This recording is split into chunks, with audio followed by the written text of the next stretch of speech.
Well, I'm lucky today because I've got a super visitor, a good mate of mine, who I've been around ever since I got here. Every casting competition that Big Lou was in, this man would be right with him, and this is Dad. His name's Marvin, and I wanted to show you this. This is he was induced into the Texas Saltwater Fishing Hall of Fame. This is back in 1973. He caught a big black drum. Do you remember the weight of it? Huh? How much did it weigh? 78 pounds. How long did it take you to land it? Not long. I've had a lot of weights that took longer. It was just old like I am. Okay. So where were you fishing? Sabine. Sabine? Sabine, the jetties there. On the jetties at Sabine. So did you fish there a lot then? Was that one of your favourite spots? Well, I fished there a lot. Good. It's in the ship channel. Okay. I saw someone was doing a report on it on the other day, so it's still a very popular site, fishing there, isn't it? But you can't walk it anymore. Oh, you can't? Huh. It's washed out. Okay. Some of the early parts is just concrete and it washed it out. So you might get by, but it would be very dangerous. Okay. So, anyhow, I'm very honoured to meet you again, mate. It's always a pleasure. And as always with Big Lou, go over there. That's the man who did the cast over the Astrodome. We were talking about you on the radio the other day. Oh my goodness. Yeah, it was all good. My gar and big stingrays.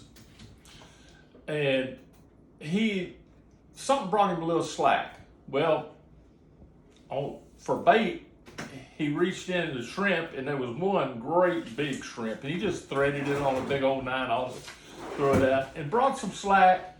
He started to go get it. About that time, one of the other rods hit. So he pulls in a gaff top, he says. Then he goes back to the first one, and the slack's all over he reels it up. Oh, yeah! And got it then. Awesome. And where we were fishing, it was a good half, 3/4 of a mile walk on the jetties. Okay.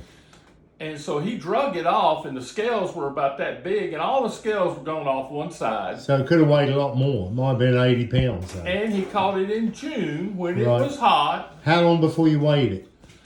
It was probably 8 hours or better. Oh, wow. That could have lost anything. He went to the taxidermist because he didn't even think, he couldn't afford to mount one like that. High dollar. But then he said, maybe we do the head. And so he went to taxidermist, and he went and found the head, and it was too deteriorated. He couldn't do that. But the taxidermist told him, says, it could easily lost 20 pounds. Yeah, I'm sure. Yeah, because which it's dehydrated. at that time would have gave him a world's record. Wow. It was inch and a half longer than the world's record at that time. Did you fish, how old were you when you caught that fish? Ooh. Would you think? How long? How old were you when you caught that fish? Oh, well, that was in 64. 1964, so you'd have been That's to figure out. 45. 45. Good looking bloke. No, 35. Oh, wow. Yeah. Well, and he stole your rod when he was 35 and went fishing with your gear. Yeah. That's not good. Good for you, mate. It's an honour that you. Yeah, he didn't like that too well. No, I bet he didn't. He still got that rod and reel on. I'm sure he is. I know Lou. He don't lose a lot. J.C. Higgins surf rod bought right here in Corpus Christi at Sears and Roebuck. Right. Had the long wood handle on it, and it had a 65 Long Beach pin, which my uncle had gave me. Right. And do you remember how much that rod was? Less than $20. There you go. Because Dad wouldn't have spent no more. That's great. Well, what an honour. Thank you, gentlemen. You know, Marvin would be with Big Lou at every tournament for years. It's only in the last few years he's taken a few off just to have a rest. But it was an absolute honour to spend time with them both. So So there you go. I'm lucky today.